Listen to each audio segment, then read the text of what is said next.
ये पुराने संतों की मर्यादा थी। अब ऐसी मर्यादा है कि पहले नंबर ब्राह्मण को चेला बनाएंगे। हाँ, पहले नंबर कोई ब्राह्मण हो, इतर जाति का कोई व्यक्ति हो, तो पहले ब्राह्मण को शिष्य बनाएंगे, पहले उच्छिष्ट देंगे। और ब्राह्मण भले ही अपना पैर धुलाने में थोड़ा संकोच करे, इतर तो बहुत जल्दी पांव आगे कर दे, लो महाराज धो लो।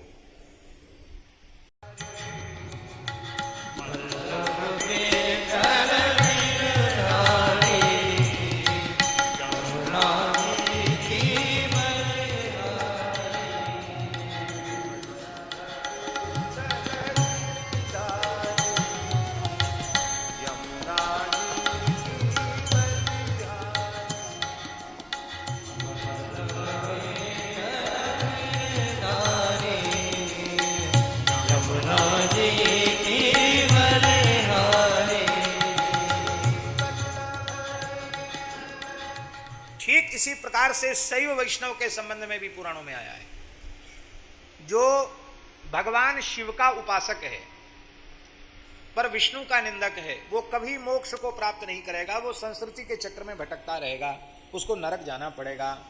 ठीक इसी प्रकार से परात परतरम यान्ति नारायण परायणा, नारायण परायण परात परतर स्थिति को, अवस्था को प्राप्त करते हैं, लेकिन नते तत्र गमिष्यन्ति ये द्विषन्ति महेश्वरम।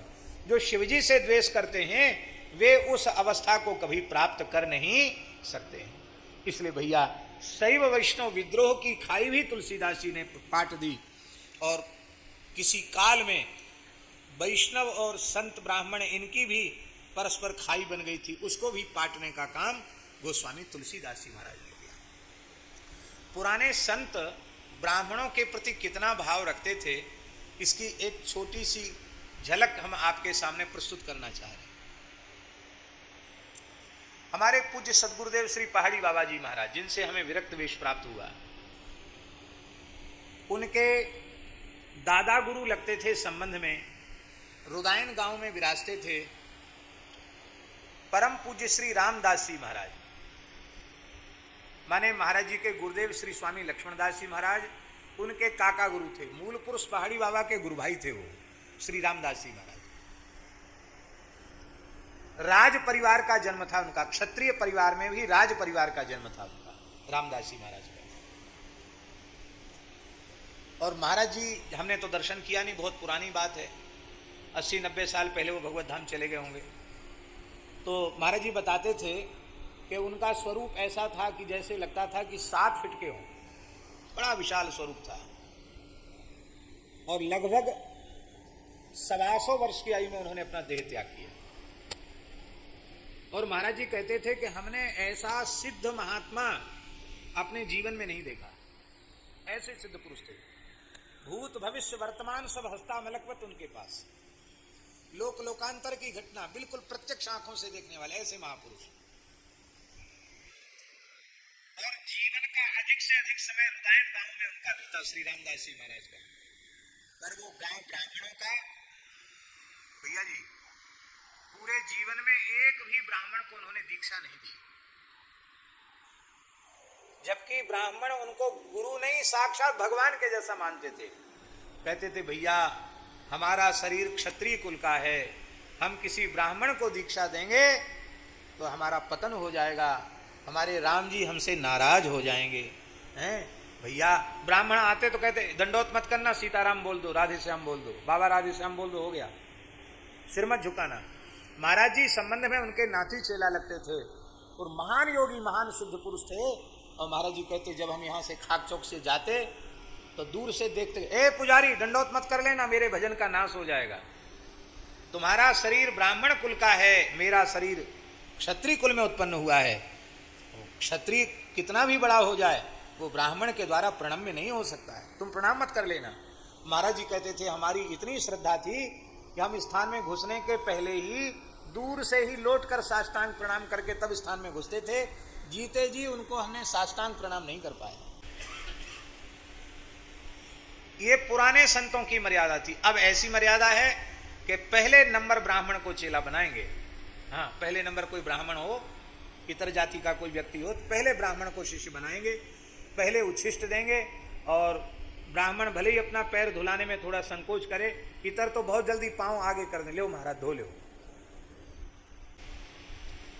ये बातें कहने की नहीं है, वर्तमान समय कुछ दूसरा चल रहा है, लेकिन हम प्रार्थना यह कर रहे हैं जो प्राचीन शास्त्रीय परंपराएं सदाचार की हैं उनका हमें यथावत पालन करना चाहिए। हाँ, श्री नाभा गोस्वामी जी महाराज ने महान भक्त श्री रैदास जी के संबंध में लिखा है। हाँ हाँ, क्या कहना। वर्णाश्रम अभिमान तजी,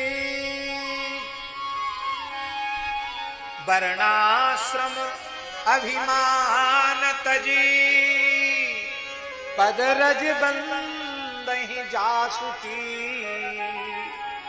संदेह ग्रंथि खंडन निपुण, वाणी विमल रैदास की। रैदास जी महाराज में इतनी दीनता, इतनी नम्रता थी कि वे किसी के झुकने के पहले ही दंडवत कर लेते। लेकिन रैदास जी के प्रति काशी के बड़े बड़े यतियों की, बड़े बड़े विद्वान ब्राह्मणों की ऐसी श्रद्धा उत्पन्न हो चुकी थी, उनको लगता था रैदास जी के चरण रज हमें मिल जाए तो हम धन्य हो जाएं। अब ये कैसे सुलभ है?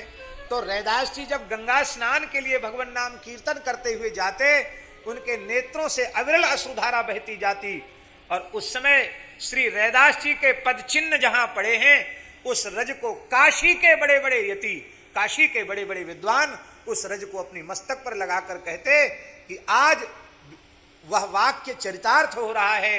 रहु गणई तत्तपसा न याति, नचेज्यया निर्वपणाद ग्रहादवा, नक्षंदसा नैव जलाग्नि सूर्यैर विना महत पाद रजोभिषेकम। पर रैदास जी ने कभी दंडवत कराई हो, रैदास जी ने कभी अपना चरण धोआया हो, ऐसा कहीं प्रमाणित नहीं होता। श्रेष्ठ कोटि के जो भक्त होते हैं, आचार्य कोटि के जो भक्त होते हैं, जिन्हें कारक पुरुष कहा जाता है, ऐसे जो महापुरुष होते हैं वे अपवाद होते हैं। वो अपवाद विधि नहीं बनते।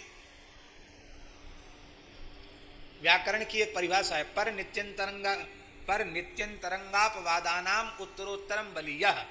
पर से नित्य, नित्य से अंतरंग, अंतरंग से अपवाद बलवान होते हैं। रैदास जी की कोटि के जो महान संत हैं वे अपवाद हैं। अरे और कोई इतर क्या रैदास जी की नकल करेगा? हम भी रैदास जी की नकल करना चाहें तो उनकी नकल की बात तो दूर है, हम रैदास जी की चरण की रज का एक कण तक बनने में समर्थ नहीं है। हम उनकी चरण रज की एक कणिका बन जाएं, ऐसी भी पात्रता हमारी नहीं है। कौन करेगा रैदास जी की नकल? साक्षात श्री रघुनाथ जी जिनकी गोद में खेलते हैं। हाँ, धन्य है।